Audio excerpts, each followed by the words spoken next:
Una muerte en familia, de Miriam Allen Defoe. A los 58, el señor Smith defendía a muerte sus manías de soltero. Era ordenado, pulcro y metódico. A las 7 de la tarde apagaba las luces de la funeraria, cerraba la puerta con llave y entraba a su casa, en la parte trasera. Se sacaba el traje negro, se daba una ducha y se ponía ropa suelta. Después cenaba, lavaba los platos y por último bajaba al sótano a visitar a su familia. En el sótano lo esperaban su papá, siempre en el sillón leyendo el diario, su madre tejiendo medias de lana con agujas, la abuela entredormida en la mecedora, su esposa Gisela, la mujer más hermosa del mundo, tocando el piano, y Andrés, su hijito de 10 años, sentado en el suelo con su barco de juguete. El señor Smith se sentaba a charlar con ellos y después cerraba la puerta y se iba a dormir a su habitación. Siempre le daba tristeza tener que dejarlos solos. De chico, en el orfanato donde creció, el señor Smith había sido víctima de burlas. Los demás chicos tenían tíos o abuelos que lo venían a visitar. En cambio, él no tenía a nadie en el mundo. Y esto lo hacía diferente. Pero ahora había logrado armar su propia familia. Solo le faltaba la hermanita para Andrés.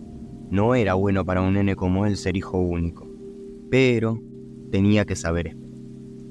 Aunque no podía evitar que su corazón se acelerara cada vez que llamaban a las funerarias de alguna casa donde habían niños, pero siempre eran los viejos que morían. Hasta que una madrugada, un par de golpes en la puerta lo despertaron. Al abrir, Smith vio un bulto envuelto en una manta. Lo deshizo y sacó un pequeño cadáver. Aunque el cuerpo tenía el cuello roto y la cabeza colgando, lo reconoció inmediatamente porque su foto había salido en los diarios. Era la hijita de un millonario, secuestrada una semana antes. Su padre había desobedecido las órdenes de los captores y le había avisado a la policía, y ellos se habían vengado brutalmente.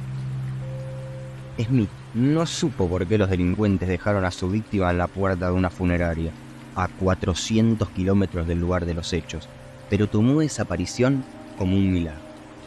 Alzó el cuerpo, lo trasladó a la cámara preparatoria y sin perder tiempo empezó a embalsamar. A la tarde siguiente le comunicó a su familia la buena noticia. La pequeña Marta, así decidió llamarla, por fin había llegado. Ahora sí, su felicidad y la de toda su familia era completa. 3 días más tarde, mientras cerraba la funeraria, entró un joven policía. «¿En qué puedo ayudar?», preguntó Smith. «Se trata del cadáver de la hija del millonario», dijo el policía. Smith dio un pequeño salto en la silla. El policía se inclinó hacia adelante. «Confidencial. Detuvimos a un hombre altamente sospechoso. Según él, 3 días atrás pasó por este pueblo con el cadáver en su auto y lo dejó en la puerta de esta funeraria». Smith se hizo el ofendido y dijo: «¿Usted piensa que si hubiera pasado eso yo no habría llamado a las autoridades?». El policía dijo: «No lo estamos acusando de nada, pero de todos modos, para despejar dudas, déjeme pasar a dar una vuelta por su casa y nos quedamos tranquilos». Smith se opuso con firmeza. «¿Qué piensa hacer? ¿Escarbar en el jardín para ver si hay un cuerpo enterrado? Conozco mis derechos y no voy a permitir que nadie registre mi casa sin una orden judicial». El policía lo miró raro. «No entiendo cómo un hombre tan respetable interfiera así con el trabajo de la justicia. Pero como usted diga. De todos modos, sepa que en una hora voy a volver con una orden del juez y con más policías», dijo, con una sonrisa falsamente cordial, y se despidió. Durante un minuto largo, Smith no se movió de su lugar.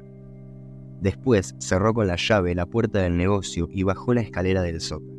Fue hasta el piano, abrazó a Gisela y por primera vez la besó en los labios.